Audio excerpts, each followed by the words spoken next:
Record. ये हमने last class में ये देख रहे थे, सॉरी, कि एक बिजनेस प्रॉब्लम है स्टाइल हब को, तो ये प्रॉब्लम था और हमने इसको स्टडी किया था। इसको फर्दर देख लेते हैं, ठीक है। क्लास का वक्त खत्म हो गया था कि एक बिजनेस है जो कपड़े बनाती है एंड दे हैड प्रॉब्लम। ठीक है, तो इसको हमने देख लिया था कि जनाब प्राइसिंग का मसला है, इन्वेंट्री का मसला है, प्रोडक्ट वैरायटी और डिलीवरी स्पीड। तो हमने देख लिया था इसका फाइनेंशियल इम्पैक्ट और इसको हमने वैलिडेट भी कर लिया था। ठीक है, अब हम इसका सोल्यूशन देखने की कोशिश करेंगे। ठीक है, ये उसका आ, जब सोल्यूशन बनाने की कोशिश की तो हमने कहा कि ये चार चीज़ें होनी चाहिए। इन्वेंट्री मैनेजमेंट, हमने क्योंकि इसको रूट कॉज किया था, डायग्नोज किया था, और उसके बाद मतलब जो बात थी ना कि बिजनेस के प्रॉब्लम को बहुत अच्छी तरह से डायग्नोज करो, समझो, रूट कॉज करो। ठीक है, तो आज हम ये देखते हैं कि अगर ऐसा ना करेंगे तो क्या होगा। कुछ एग्जाम्पल्स हैं, ये खत्म करने के बाद तो हम उसको देख लेंगे। ठीक है, तो ये चार चीजें हैं। तो बहरहाल जब आप रिक्वायरमेंट ले रहे होते हैं तो आपको टेक्नोलॉजी के अलावा भी चीजें देखनी होती हैं। तो वो हम देख लेंगे कि कौन सी चीज़ है जो हम ऑटोमेशन के थ्रू करेंगे और कौन सी चीज़ें ऑटोमेशन के थ्रू नहीं करेंगे। ठीक है, जब आपको याद हो कि हमने कहा था कि सोल्यूशन का कंपोनेंट जो है उसमें सॉफ्टवेयर भी हो सकता है, उसमें ट्रेनिंग भी हो सकती है, उसमें हार्डवेयर भी हो सकती है। तो ये सारे कंपोनेंट्स हैं, वो सारी चीज़ें मिला के ऑर्गेनाइजेशन को सोल्यूशन देगा। ठीक है, तो इसमें हम ये देख रहे हैं कि इन्वेंट्री मैनेजमेंट जो है वो अम, नया सिस्टम इम्प्लीमेंट हो सकता है जिसमें वीकनेस। ठीक है, इसी तरह से डिलीवरी प्रोसेस को स्पीड अप किया जा सकता है। तो किस तरह से किया जा सकता है हम जरा देखते हैं। ठीक है, तो ये प्रॉब्लम है जिसको हमने क्लासरूम में आपसे कहा था, जरा सोचिए। अब हम जरा देखते हैं उसके चार सोल्यूशन क्या है। ठीक है, तो पहला सोल्यूशन जो नंबर वन है वो ये है कि जनाब इन्वेंट्री मैनेजमेंट जो है एडवांस इम्प्लीमेंट कर लीजिए या उसको चेंज कर लीजिए। अब ये क्लास में बात हुई थी कि देर आर टू पॉसिबिलिटीज, या तो आप खुद बना लेंगे जिसको आप कहते हैं इन हाउस डेवलपमेंट, या फिर आप बाहर से ले लेंगे। तो पॉइंट इज कि आप नया एडवांस इन्वेंट्री मैनेजमेंट सिस्टम लगाइए जिससे आप क्या कर सकें, जिससे आप इससे आप ट्रैक करें स्टॉक लेवल को। अब इस ट्रैक करने का क्या मतलब है? ट्रैक करने का मतलब ये है कि अगर आप आ, कोई चीज़ बना रहे हैं, प्रोडक्शन ऑर्डर में है, तो कितनी इन्वेंट्री आपके पास है, कितनी आप यूज़ कर चुके हैं, आपको ऑर्डर करने में कितना टाइम लगता है, ये सारी प्लानिंग है। ठीक है, अगर ये नहीं होगी तो आपका स्टॉक खत्म हो जाएगा। तो ट्रैक करने का थोड़ी सी जो हमने सप्लाई चेन की वो पढ़ी थी कॉन्सेप्ट, तो उसमें अगर आपके पास, अगर आप प्रोडक्शन कर रहे हैं और राइट टाइम पे अगर आपने ऑर्डर नहीं किया तो आपका रॉ मटेरियल कम हो जाएगा। तो that is the meaning of track stock levels. ठीक है, फिर इन्वेंट्री को मैनेजमेंट करने के लिए क्या करना चाहिए? ये आप डेटा साइंस यूज कर सकते हैं, प्रिडिक्टिव एनालिसिस। ठीक है, प्रिडिक्टिव एनालिसिस किसके लिए? कि जनाब पिछले 3 सालों में, 4 सालों में, इस सीजन में ये डिमांड रही है तो इस दफा भी ये डिमांड रहेगी। और फिर आप एक्सपीरियंस यूज कर सकते हैं। फोरकास्ट का मतलब क्या है? कि जनाब इतनी जरूरत है आने वाले महीने में, 15 दिन में, तो जितनी जरूरत है उतना आप प्रोडक्शन करेंगे। ठीक है, जो ऑप्टिमाइज स्टॉक लेवल, ये हमने पढ़ा था कि what is the optimization means, कि आपकी कोई चीज जाया ना जाए, कोई वेस्ट ना हो। ठीक है, तो ये इन्वेंट्री मैनेजमेंट में जो चीजें नहीं थी वो आपको करने की जरूरत है कि आप ये सब कर लें। ठीक है यहाँ तक।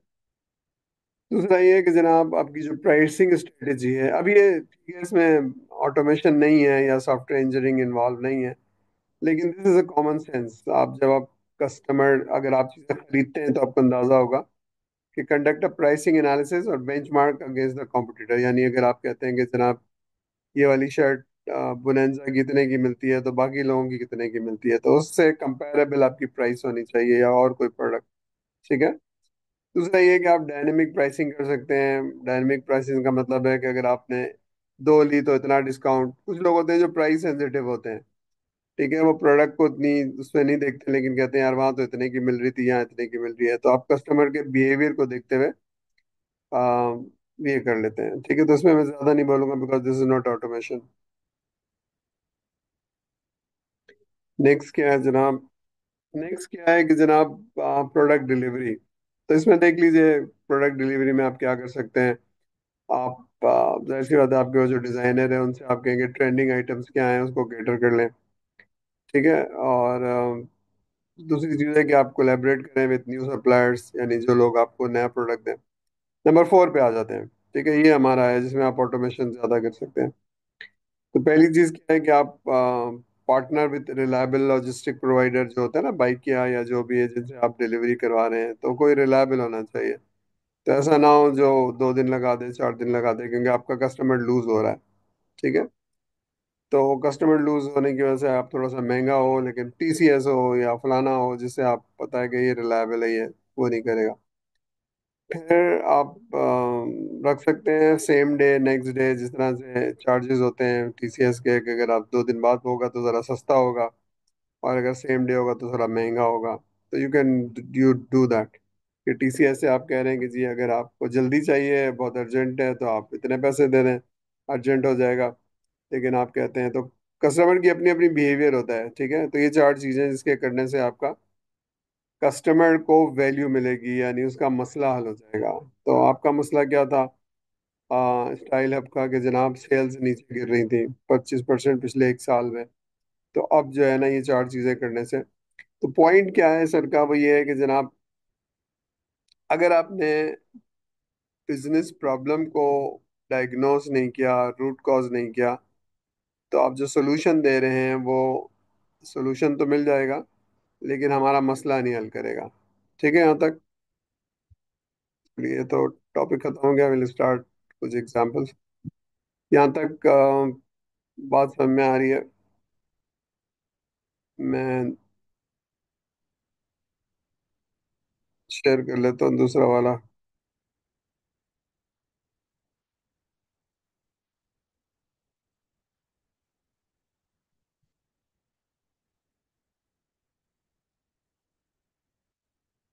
अच्छा, हम यहाँ 4 एग्जांपल्स को शेयर कर रहे हैं कि अगर बिजनेस प्रॉब्लम को अगर आपने सही तरह से नहीं समझा तो। ठीक है। ठीक है, अब यही जो चीज़ है इसको एम्फेसाइज करने के लिए अभी एक एग्जांपल करी थी, लेकिन अब ये देखते हैं। पहला प्रॉब्लम क्या है कि जी, inefficient order processing in e commerce. E commerce यानी किसी वेबसाइट से आप चीज़ें खरीदते हैं, लेकिन उसका जो ऑर्डर प्रोसेसिंग है वो खराब है। इसकी वजह से आप कस्टमर को ये प्रॉब्लम है कि पुअर कस्टमर सेटिस्फेक्शन, और पता नहीं कितने दिन लगाते हैं और आपकी सेल्स गिर रही है। ये प्रॉब्लम है। तो रूट कॉज किया तो पता चला कि जनाब आपका जो इंटीग्रेशन है बिटवीन वेबसाइट, वो नहीं है। आपका जो इन्वेंट्री है उसमें वो वेबसाइट से देखता है, उसको ऑर्डर आते हैं, फिर वो कागज़ पे नोट करता है, फिर वो इन्वेंट्री में डालता है। ठीक है, उसकी इंटीग्रेशन नहीं है। तो ये मैनुअल एंट्री हो रही है, तो उसकी वजह से क्या होता है कि ज़रा चैलेंज है। तो पहले हम सोल्यूशन को देखते हैं। ये है सोल्यूशन। ठीक है। क्या क्या ऑटोमेटेड ऑर्डर सिस्टम, इससे क्या हुआ जनाब, सिस्टम इंटीग्रेट हो गया, और तो 24 घंटे लगते थे, वो 2 घंटे में ऑर्डर प्रोसेस हो जाता है। क्योंकि वो होता क्या है कि नॉर्मली ऑर्डर प्रोसेसिंग के लिए आपको ये कोई आदमी स्टाफ हायर करते हैं जो 8 घंटे काम करके घर चला जाता है, या 10 घंटे काम करके चला जाता है, तो फिर वो रात रात में। तो ऑनलाइन तो ऑर्डर हो रहा है, लेकिन वो सिस्टम में नहीं जा रहा है क्योंकि वो साहब चले गए। ठीक है। लेकिन अगर इंटीग्रेट है तो वो खुद ही आ जाएगा। अब देखिए लेसन लर्न क्या है, जरा पढ़िए, फिर मैं समझाता हूँ उसका क्या मतलब है।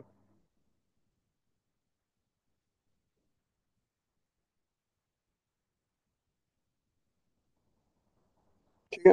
प्रॉब्लम क्या है? प्रॉब्लम क्या है कि आपकी जो ऑर्डर प्रोसेसिंग है वो बहुत देर लगाता है, तकरीबन 24 घंटे लगाता है। ठीक है, एज्यूम करिए कि एक वेबसाइट है जहाँ पर ऑर्डर लिया जा रहा है, और आप ऑर्डर देते थे शाम को 6 बजे। अच्छा, वो साहब, या 7 बजे, तो वो जो साहब हैं वो तो 6 बजे ऑफिस से घर चले जाते हैं। तो अब वो दूसरे दिन आएंगे, वो लिस्ट देखेंगे कितने ऑर्डर आए हुए हैं, तो दैट क्रिएट्स अ डिले। ठीक है ना, उनकी ड्यूटी खत्म हो जाती है क्योंकि वो सिस्टम इंटीग्रेटेड नहीं है। ठीक है।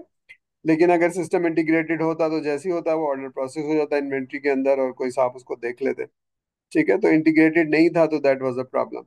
अब आप ये समझ रहे थे कि शायद लोग अ, जो है वो कम है, तो यू हायर्ड मोर स्टाफ। ठीक है, तो आप ज्यादा लोग हायर कर लेते, 3 लोग हायर कर लेते, एक्सटेंड कर देते वर्क आवर्स। लेकिन ये प्रॉब्लम हल नहीं होता आपका, ठीक है ना। वो कोर इनएफिशिएंसी थी कि इंटीग्रेशन नहीं है। तो ये एक प्रॉब्लम आइडेंटिफाई हुआ कि अगर आपने रूट कॉज नहीं किया ऑर्डर प्रोसेसिंग को, तो आप जो कुछ दे रहे हैं उससे मसला हल नहीं होगा। यहाँ तक बात समझ में आ रही है? कोई चीज नहीं जो समझ में आई? आप मेरे सामने नहीं है इसलिए मुझे पता नहीं चल रहा। Is that okay? यानी समझ में आ रही है बात सर की?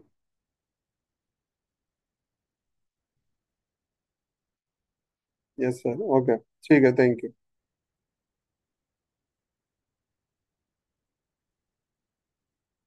चलिए एक और एग्जांपल देख लेते हैं। अब एक एग्जांपल ये है कि हॉस्पिटल के अंदर आप क्या प्रॉब्लम फेस कर रहे हैं। आपने एक सिस्टम बनाया हुआ है या कोई उनका ऑटोमेशन का सिस्टम है, ताकि पेशेंट का जो डेटा है उसको मैनेज कर सकें। लेकिन आप ये देख रहे हैं कि उसमें एरर्स हो रहे हैं डायग्नोज करने में, और ट्रीटमेंट में एरर हो रहे हैं। तो आप कहते हैं कि पता नहीं शायद क्या वजह है, क्या आप डेटा सही नहीं जा रहा है या क्या है। ठीक है, तो आप ये देखते हैं कि जनाब प्रॉब्लम क्या है, कि प्रॉब्लम शायद इंटीग्रेशन का प्रॉब्लम है। पहले हम सोल्यूशन देखते हैं, उसके बाद प्रॉब्लम देखते हैं। ठीक है, तो आपने क्या किया कि आपने एक हैंड रिटन, एक ऑटोमेटेड इलेक्ट्रॉनिक हेल्थ सिस्टम बनाया, को सारे डिपार्टमेंट को इंटीग्रेट किया, लैब्स को, रेडियोलॉजी, फार्मेसी और बिलिंग, और जो भी हैं सारे डिपार्टमेंट्स। और जो हैंड राइटिंग में डॉक्टर्स ने लिखा हुआ था वो शायद पढ़ा नहीं जा रहा था, समझा नहीं जा रहा था। तो उसके लिए आपने एक एनएलपी का टूल लगाया। तो उससे पता चला कि जो एरर्स हैं वो 50% रिड्यूस हो गए। ठीक है, तो लेसन लर्न क्या था? जो आपका सिस्टम था उसमें हाथ से लिखी हुई चीज पढ़ी नहीं जा रही थी, तो जो समझ में आया वो लिख दी। ठीक है, और जो डिपार्टमेंट कनेक्टेड नहीं थे तो जहाँ से जो इन्फॉर्मेशन मिली वो लिख दी। ठीक है, तो पता ये चला कि मैनुअल एंट्री जो है that is a big error. तो इसको अगर आप इंटीग्रेट कर दें, यानी डिपार्टमेंट को सबको जोड़ दें, तो जो एक्चुअल डेटा है वो आपको मिल जाएगा। जब एक्चुअल डेटा मिल जाएगा तो डायग्नोज करने में हेल्प मिल जाएगी। ठीक है, तो रूट कॉज क्या था कि जनाब आप मैनुअल सिस्टम डाल रहे थे, तो डॉक्टर को जो इन्फॉर्मेशन मिलती थी वो उसके हिसाब से डायग्नोज कर लेता था। ठीक है, अब जरा ये देखते हैं कि ह्यूमन रिसोर्स का सिस्टम है। ये एक प्रोजेक्ट भी हो सकता है भाई दी वे, कि एक टेक्नोलॉजी की कंपनी है, फॉर एग्जांपल एक सॉफ्टवेयर हाउस है। तो उनका जो प्रोसेस है वो लेंदी है। तो होता क्या है कि जो लोग अप्लाई करते हैं, आप 2 महीने तक उनको लेटर नहीं देते हैं तो वो कॉम्पिटिटर के पास चले जाते हैं, उनको तो जॉब चाहिए। तो आपका क्योंकि हायरिंग प्रोसेस लंबा है, तो आप लूज कर रहे हैं। ठीक है, बात समझ में आ रही है? मैं एक सॉफ्टवेयर हाउस हूँ और मुझे प्रोग्रामर्स हायर करने हैं। तो मैं जॉब देता हूँ और एडवर्टाइज करता हूँ, लोग अप्लाई करते हैं। फिर जब मैं उनसे कहता हूँ 2 महीने बाद कि ना आप ज्वाइन कर लो, तो वो कहते हैं जी सर हम तो कहीं और ज्वाइन कर चुके हैं। क्यों ज्वाइन कर चुके हैं? क्योंकि हमारा जो प्रोसेस है इंटरव्यू का, स्क्रीनिंग का, वो बहुत पुअर है, बहुत लंबा है। ठीक है, बात समझ में आ रही है? प्रॉब्लम समझ में आ रही है? तो हायरिंग प्रोसेस जल्दी होना चाहिए। तो हमने क्या किया, देखिए क्या किया। ठीक है, एक रिक्रूटमेंट का सिस्टम बनाया जो एआई पावर्ड था। अब क्या किया, तो जो बहुत अच्छी बात है वो ये है कि जनाब आपकी जो स्क्रीनिंग है ना, जो जब आप अप्लाई करते हैं तो शॉर्ट लिस्टिंग करते हैं कैंडिडेट्स की, कि कौन से लोग हैं। फॉर एग्जांपल एक जॉब है जहाँ मुझे 4 लोग हायर करने हैं और 200 लोगों ने अप्लाई कर दिया। तो 200 लोगों को इंटरव्यू में बुलाना मुमकिन नहीं है, लेकिन हम सारे इंटरव्यू सॉरी सीवीज पढ़ेंगे, इसमें से देखेंगे कि किन लोगों को बुलाना है। तो 400 में से 20 लोगों को बुलाया जाएगा, 30 लोगों को बुलाया जाएगा। तो वो पढ़ना और ये सब करने में टाइम लगेगा। तो एआई का टूल है जो फटाफट पढ़ेगा, चीज़ों को देखेगा। तो स्क्रीन्स जो रेज्यूमे है उसको शॉर्टलिस्ट कर लेगा। ठीक है, जो आप उसको बता देंगे कि ये चीज़ें देखनी है और ये चीज़ें उनको मत देखना। ठीक है, तो उससे हुआ क्या कि जब आपकी शॉर्टलिस्टिंग जल्दी हो गई तो hiring and interview and test बहुत जल्दी हो गया। तो 50% 60% इम्प्रूव हो गई। तो अगर आप विदाउट रूट कॉज आप करते हैं कि जनाब ज्यादा लोगों को हायर कर लो, एचआर को बढ़ा लो, एचआर में ज्यादा लोग हायर कर लो, तो प्रॉब्ली वो इनएफिशिएंसीज एड्रेस नहीं होती। ठीक है, ठीक है, तो एक एग्जांपल और पढ़ लेते हैं, लेकिन पॉइंट क्या है यहाँ पर सर का? पॉइंट ये है कि आप जो रिक्वायरमेंट इंजीनियर्स हैं, तो आप सोल्यूशन की तरफ जाते हैं, बिजनेस के प्रॉब्लम को सॉल्व करने की कोशिश करते हैं, ठीक है ना? तो अब बात यह है कि हर चीज ऑटोमेशन नहीं है। जैसे अभी हमने स्टाइल हब का देखा कि सोल्यूशन में एवरीथिंग जो कंपोनेंट्स हैं वो ऑटोमेशन नहीं है, टेक्नोलॉजी नहीं है। तो उसमें दो चीजें टेक्नोलॉजी थी, ऑटोमेशन थी, इन्वेंट्री का सिस्टम। तो यहाँ पर भी यही है कि आप समझिए कि एआई लगेगा कहाँ, ठीक है? एआई, तो you should know technology, AI का यूज क्या है, डेटा साइंस का यूज क्या है, सिक्योरिटी का यूज क्या है, ठीक है? तो बिजनेस का प्रॉब्लम ये है, तो हम ये वाली टेक्नोलॉजी। अब हो सकता है कि आपको, या मैं अगर ये रिक्रूटमेंट का सिस्टम दे रहा हूँ, तो ग्रेट पॉसिबिलिटी कि मेरी उम्र के लोगों को एआई नहीं आती। तो व्हाट कैन बी डन? तुम एआई के एक्सपर्ट हो, जरा बैठो, देखो ये प्रॉब्लम है, क्या करेंगे? यार सर कोई बात नहीं, इसको इस तरह से कर लेंगे। तो मशीन लर्निंग की जिसकी नॉलेज है उसके साथ कंसल्ट करके सोल्यूशन दिया जाएगा, ठीक है? तो आपको आइडेंटिफाई करना होगा कि प्रॉब्लम क्या है। यहाँ तक बात क्लियर हो रही है सर? बता पा रहे हैं कि जी रिक्वायरमेंट इंजीनियर क्या करेगा? ठीक है, ठीक है। हम अपना अनम्यूट करके भी सर को बता सकते हैं, ठीक है? चलिए, लास्ट एग्जांपल ये है कि सप्लाई चेन, सप्लाई चेन का थोड़ा सा आइडिया होगा कि आप ठीक है, थैंक यू।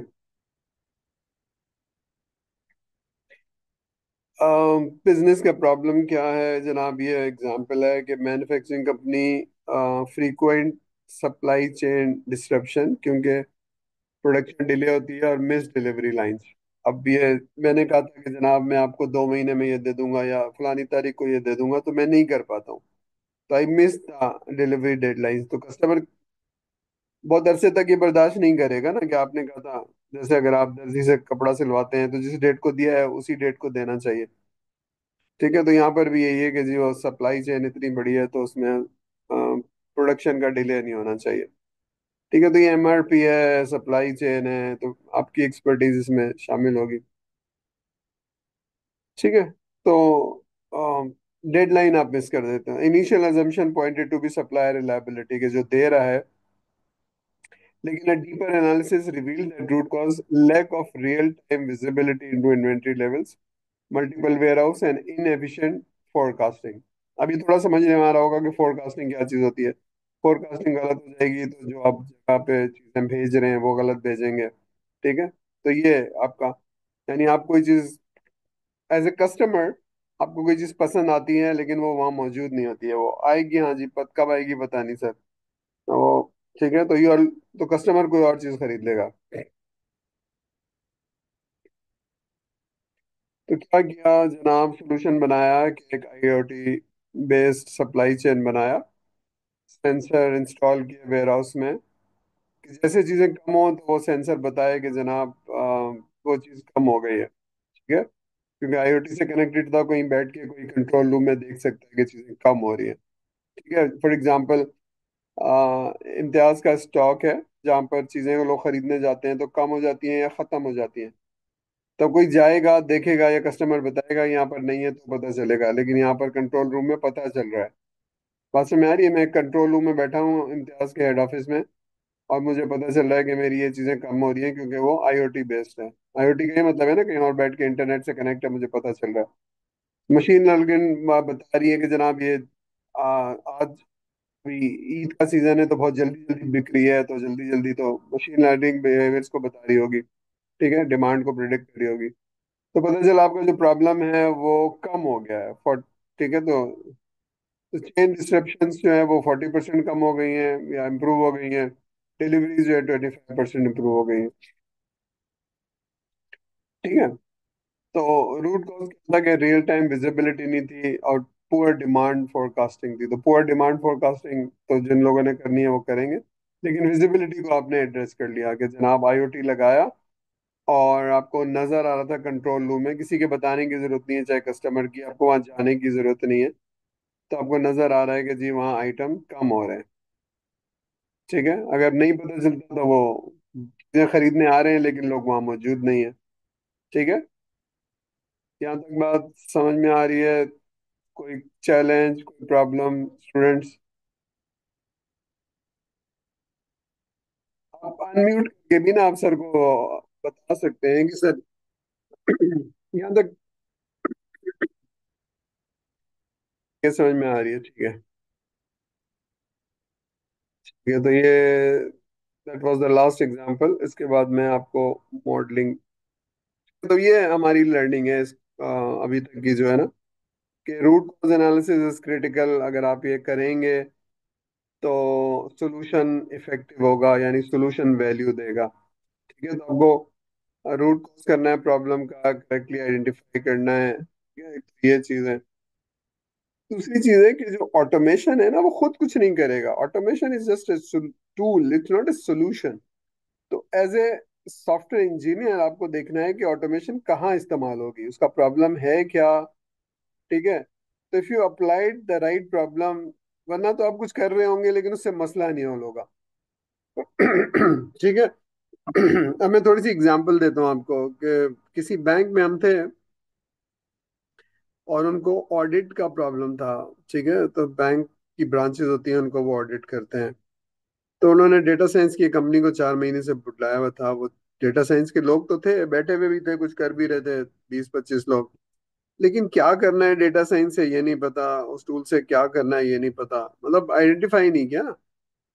तो जब हमारी कंपनी को बुलाया गया तो हमने कहा कि भाई ऑटोमेशन होता क्या है, तो उन्होंने बताया। उसमें हमने बोला इन्फॉर्मेशन कौन सी चाहिए, तो ये वाली चाहिए। तो ये वाली इंफॉर्मेशन हम अगर ब्रांचेस की कर देते हैं तो आपका मसला हल हो जाएगा। तो पहले ये देखा ना मसला है क्या, फिर उसको किस तरह से हल करते हैं, फिर डेटा साइंस लगा देंगे।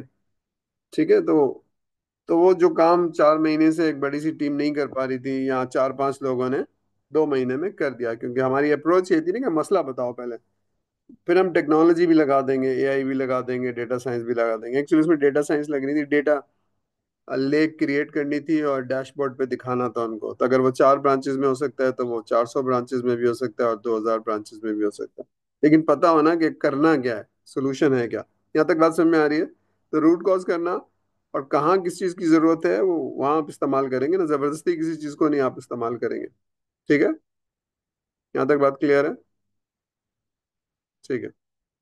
एक और एग्जांपल है कि हमारे पास एक साहब है कि जनाब हमको एआई लगानी है अपनी जो वो एक्चुअली कपड़े बेचते थे ऑनलाइन, तो उसमें ना साइजेस का बड़ा फर्क हो जाता था। तो किसी ने बताया एआई से सब हो जाएगा, एआई से सब हो जाएगा। अच्छा, उन्होंने किसी से सोल्यूशन लेने की भी कोशिश की, उन्होंने बहुत सारे पैसे ले लिए।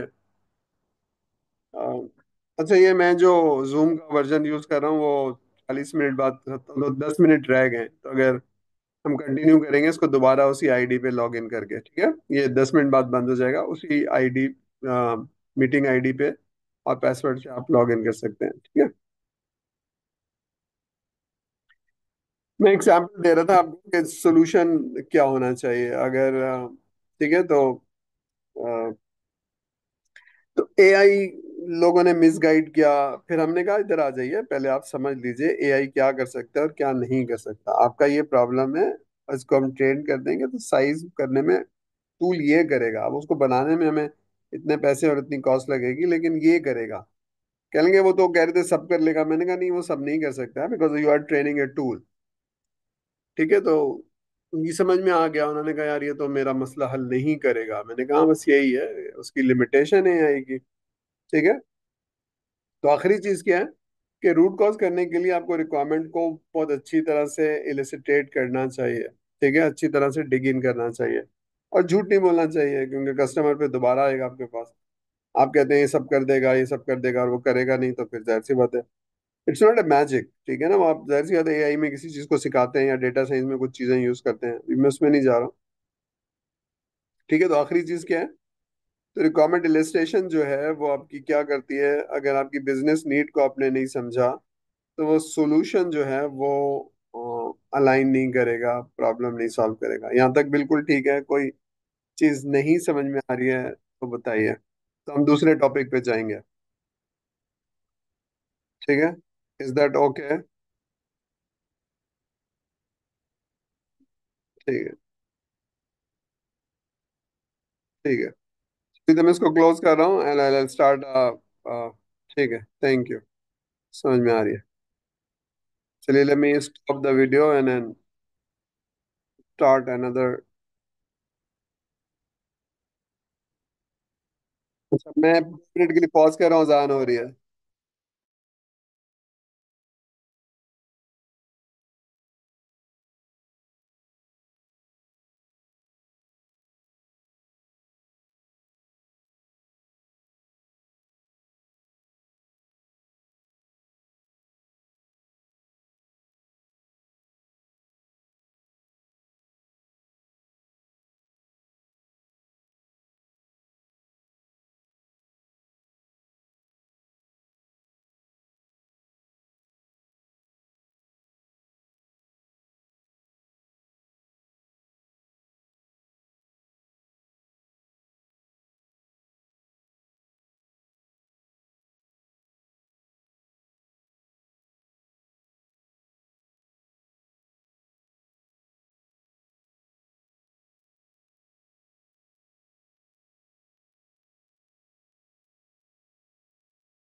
अच्छा, ये मैं दोबारा से याद दिला दूं आपको कि ये 40 मिनट्स खत्म हो जाएंगे 4 मिनट बाद। तो उसी यूजर आईडी पे और पासवर्ड पे आपको दोबारा से लॉग इन करना होगा, क्योंकि मैं फ्री वर्जन यूज कर रहा हूँ। ठीक है। अब ये एक डिफरेंट वो है कि जी ये बिजनेस प्रॉब्लम को समझना कैसे है और रूट कॉज कैसे करनी है। अभी तो हमने इस्टेब्लिश किया ना कि अगर हम रूट कॉज नहीं करेंगे तो सोल्यूशन जो है वो किसी काम का नहीं होगा। तो हम जरा देख रहे हैं कि रिक्वायरमेंट को मॉडलिंग कैसे करते हैं। इसको डिटेल में हम जुमेरात को पढ़ लेंगे जब भी हमारी क्लास होती है। अभी मैं बहुत ब्रीफली बता रहा हूँ, इसलिए कि मैं लेक्चर मैंने सही तरह से तैयार किया था, वो वहीं ऑफिस में है, यहाँ पर नहीं था, तो आई जस्ट प्रिपेयर इट। ठीक है, तो हम जरा डेफिनेशंस पढ़ते हैं। डेफिनेशंस पढ़िए और ट्राई टू अंडरस्टैंड कि रिक्वायरमेंट मॉडलिंग क्या करती है, जरा देखिए।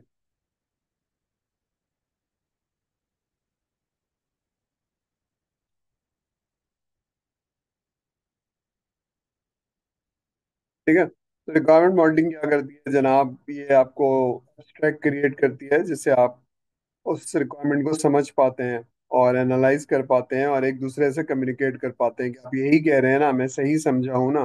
That is communication. ठीक है, तो अंडरस्टैंड एंड एनालाइज क्यों करना है, इसलिए कि आपने सोल्यूशन बनाना है। पहली बात। दूसरी बात यह है कि आप बिजनेस के एक्सपर्ट नहीं है, मतलब यू आर टेक्नोलॉजिस्ट। अगर आप कंप्यूटर साइंस हैं या सॉफ्टवेयर इंजीनियर हैं तो you are a technologist, you are not a business expert. तो आपको समझना जरूरी है और आप ही सोल्यूशन देंगे। ठीक है, तो इसके लिए आप मॉडलिंग यूज करते हैं। फॉर एग्जाम्पल, अगर कोई स्टूडेंट मुझे घर का पता बताना चाह रहा है तो जुबानी वो बताएगा तो शायद मुश्किल होगी। एक नक्शा बनाएगा, कहेगा सर आप यहाँ खड़े हुए हैं, उसके बाद आप यहाँ जाएंगे, इस रोड पे जाएंगे। तो वो जो एब्स्ट्रैक्ट क्रिएट करेगा उसे समझना आसान हो जाएगा, उसे एनालाइज करना आसान हो जाएगा। ठीक है। फिर आपने कहा था कि जो रिक्वायरमेंट है वो कंप्लीट एंड करेक्ट होनी चाहिए, तो आप थोड़ी सी विजुअलाइज करते हैं हमारी रिक्वायरमेंट। सॉरी, इंजीनियरिंग में, नॉट रिक्वायरमेंट, सॉफ्टवेयर इंजीनियरिंग में विजिबिलिटी नहीं होती है, तो हम विजुअलाइज कर पाते हैं मॉडल के थ्रू। उसके बाद कहाँ जाएगा, उसके बाद क्या करेगा, उसके बाद क्या करेगा। तो जहाँ जहाँ प्रोसेस समझ में आएगा तो फिर उसको स्क्रीन रिपोर्ट के थ्रू ऑटोमेट कर लेंगे। ठीक है, तो क्लैरिफाई करता है फंक्शनैलिटी। ठीक है, तो जब आपको बिजनेस का प्रॉब्लम समझ में आएगा तो आप उसको सही फंक्शनैलिटी दे पाएंगे। ठीक है, तो जो अभी तक हमने इंजीनियरिंग पढ़ी है उसमें हम कहते हैं डेटाबेस क्या होती है, और फ्रंट एंड स्क्रीन और डेट ये क्या होती है। लेकिन आइडिया ये है कि बहुत जल्दी, जो मैंने आप लोगों को बताया था कि नो कोड और लेस लेस कोड और नो कोड, तो एआई के टूल्स हैं जो बहुत जल्दी जल्दी आपको कोड लिख देंगे, लेकिन आपको करना क्या है ये आपको पता होना चाहिए। ठीक है, तो हम trying to change your approach this course. ठीक है, क्योंकि हम, मैंने आपको बताया ना, जब इंडस्ट्री में जाते हैं तो वो ऑटोमेशन वाला जो उसको गौ बेचारा कर देता है, उससे मसला हल नहीं हो रहा होता है। तब आपको ना बहुत इंटेलिजेंटली देखना है कि मैं टेक्नोलॉजी इस्तेमाल करके इसका मसला कैसे हल करूंगा। तो प्रॉब्ली यू विल बी यानी आप सोल्यूशन प्रोवाइडर हो जाएंगे, आपकी जो अप्रोच है वो इंजीनियरिंग अप्रोच होगी। ठीक है। फिर हम क्या करते हैं, number two, identify the gaps, यानी जो रिक्वायरमेंट है उसमें क्या गैप्स हैं, हमने क्या समझा, उसमें कोई इनकंसिस्टेंसी तो नहीं है जो हमने रिक्वायरमेंट ली है। आपने दो तीन मॉडल पढ़े, बनाए, तो आपको पता चला नहीं ये तो हम समझ नहीं रहते, इस मॉडल में ये बता रहा है लेकिन इस मॉडल में तो इनकंसिस्टेंसीज बताता है, गैप बना देता है वो मॉडल बनाने के बाद। ठीक है, हम थोड़ा सा देखेंगे, एक एग्जांपल लेके ना उसके तीन मॉडल बनाएंगे। तो एक में एक चीज आइडेंटिफाई हो रही होगी, दूसरी चीज में दूसरी आइडेंटिफाई हो रही होगी। अब ये मेहनत क्यों करना है? मेहनत इसलिए करना है कि अगर आप एक बहुत बड़ा प्रोजेक्ट कर रहे हैं और अगर आप ये मेहनत नहीं करेंगे तो 100 लोग लगा के 1 साल की सोल्यूशन बनाने के बाद आप उसको मसला नहीं हल कर पाएंगे। ठीक है, तो सर्वे करना जरूरी है। ठीक है। ठीक है, तो रिक्वायरमेंट मॉडलिंग क्या करता है, करता है between business needs and technical implementation. तो अगर आपको पता है कि बिजनेस नीड ये है तो इसकी इम्प्लीमेंटेशन ऐसे हो सकती है, इसको डिजाइन इम्प्लीमेंट है, यानी इसकी आर्किटेक्ट ऐसे बनेगा, इसका सोल्यूशन ऐसे बनेगा। ठीक है, तो ये थोड़ा सा आपको समझना होगा। मॉडलिंग बहुत तरह से होती है, लेकिन हम इसको हमारी रिक्वायरमेंट इंजीनियरिंग में हम फंक्शनल